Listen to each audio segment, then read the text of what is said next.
আপনাদের যাদের আত্মীয়-স্বজনে এসএসসি পরীক্ষার্থী ছিল, আপনারা কেন কেক পাঠাচ্ছেন না? রেজাল্ট বের হলো, সবাই সবার সাধ্যমতো চেষ্টা করেছে ভালো রেজাল্ট করার জন্য। যাই করেছে, ওদেরকে উৎসাহিত করার জন্য ওদেরকে গিফট তো দিতে হবে। একটা কেক পাঠিয়ে দিবেন, কত খুশি হয়ে যাবে ওরা। মিষ্টির চল কি আর এখন আছে নাকি? এখন তো সেলিব্রেশন মানেই হচ্ছে কেক। এই যে আমার এই কাস্টমার আপু, উনি ঢাকায় থাকেন, কিন্তু চিটাগাংয়ে ওনার একজন ছোট বোনের এসএসসির রেজাল্ট বের হয়েছে, উনি সুন্দর করে এই কেকটা পাঠিয়ে দিয়েছেন। কত সুন্দর ডিজাইন চুজ করছে তাও দেখেন আপনারা। উনি আমার রিপিট কাস্টমার, চিরাঙে ওনাদের কাছে উনি এই পর্যন্ত আমার 4th কেক গেল। এক একবার এক এক উপলক্ষে আপু কেক গিফট করেন ওনাদেরকে, কিন্তু আপু কখনো চিরাঙে আসেন নাই, তাই আমার কেকটাও টেস্ট করতে পারেন না, এটাও একটা দুঃখ। তো এই কেকটা আপু যেদিন অর্ডার করেন সেদিন আমি একটু বাইরে ছিলাম, তো আপু বলেন যে কালকেই দিতে হবে। তো আমিও নিলাম অর্ডারটা, রিপিট ক্লায়েন্টদেরকে আবার মানা করা যায় না। তো আমি চেষ্টা করলাম কাজটা একদম আপু যেরকম রেফারেন্স পিকচার দিয়েছেন, একটা আর্টিস্টিক কেক ছিল, আমি চেষ্টা করেছি ওভাবে করার জন্য। অনেক কালার ব্যবহার কেকটার মধ্যে দেখেন, আমি কালারগুলো বানাচ্ছি আর দিচ্ছি, বানাচ্ছি আর দিচ্ছি।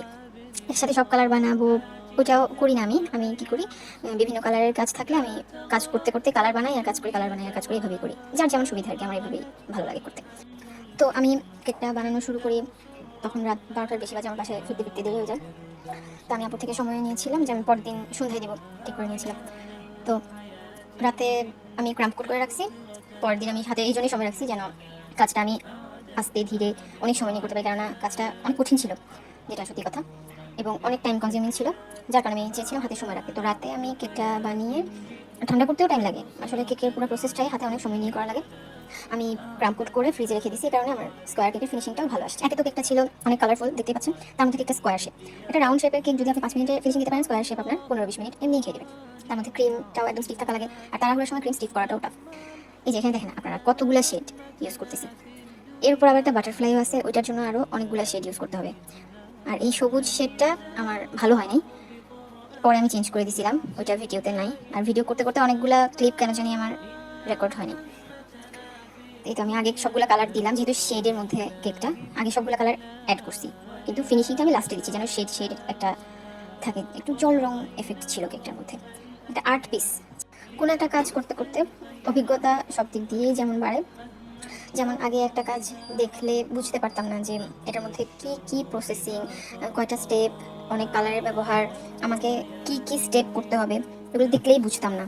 তো তখন কি করতাম, ভুল চার্জ নিয়ে ফেলতাম, আমার চার্জ কম হয়ে যেত। কিন্তু এখন কোনো একটা কাজ দেখলে বুঝতে পারি যে এর পিছনে আমার কত সময় লাগতে পারে, কি কি স্টেপ আছে, কতগুলো কালার আছে, কি কি টেকনিক্স ইউজ করতে হবে, এগুলা সব বিবেচনা করেই কিন্তু কোনো একটা ডিজাইন চার্জ নির্ধারিত হয়।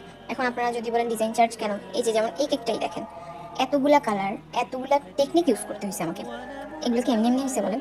মানুষের অভিজ্ঞতার কিন্তু অনেক মূল্য, সেই হিসেবে চার্জ আমার মনে হয় আমি অনেক কমই নিয়েছি কেকটার। আমার অনেক বেশি সময় লাগছে কেকটা কমপ্লিট করতে।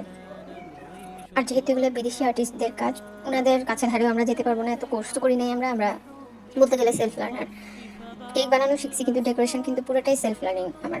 আমি কোথাও ডেকোরেশনের জন্য তেমন আলাদাভাবে স্পেশালি কোনো কোর্স করি নাই, নিজে নিজে করতে করতে যা শিখতেছি।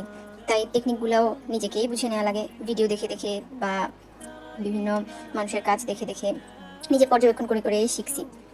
এখনও অনেক কিছু শেখা বাকি আছে, তাই যে কোনো একটা কেক যখন দেখি বিদেশি আর্টিস্টদের, যেমন এই কেকটা ছিল, অর্ডার নিতেও একটু মনে মনে ভয় লাগে, আমি কি পারবো, আসলে কি হবে আমাকে দিয়ে। জানি পুরা তো সম্ভব না সেম করা, কিন্তু কাছাকাছি করতে পারলেও আমি মনে করি সার্থক। আর তেমন হাই প্রাইস নেওয়ার মতো এখনো ওই কনফিডেন্সও আসে নাই যে আমি পারবো কি পারবো না, সেটাও জানি না এখনো।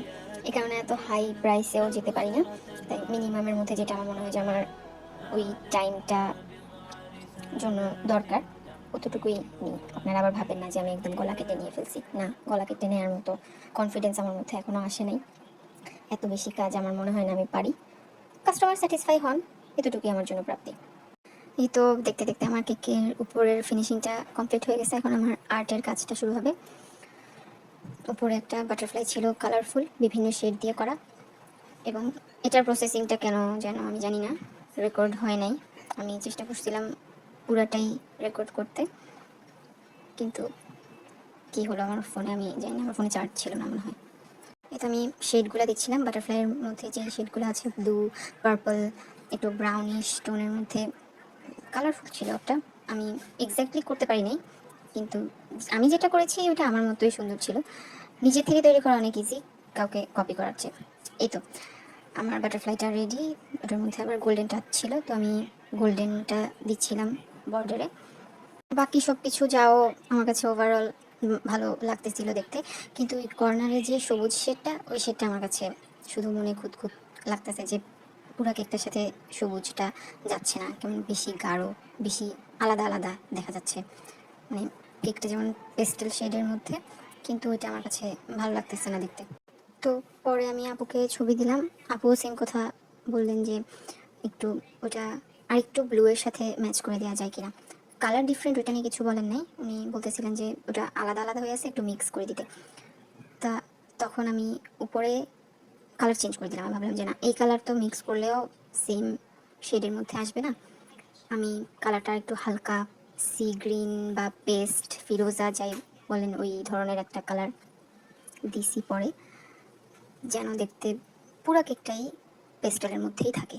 বাটারফ্লাইটার মধ্যে একটু গাঢ় গাঢ় আছে, যেহেতু কেকটা এসএসসি রেজাল্টের উপলক্ষে ছিল, তো কেকের উপর একটা লেখাও ছিল। আমি লেখাটা ভিডিও করি নাই, ভিডিও করলে কেকের উপর লেখার সময় অনেক কনসেন্ট্রেশনটা নষ্ট হয়ে যায়। আমার পেস্টেল শেডটা দেওয়ার পর কেকটা একদম লুক চেঞ্জ হয়ে যায়। আপু রিভিউ দিয়েছেন। এ পর্যন্ত 4টা কেকের টেস্ট আমাদের কাছে অনেক বেস্ট লাগছিল।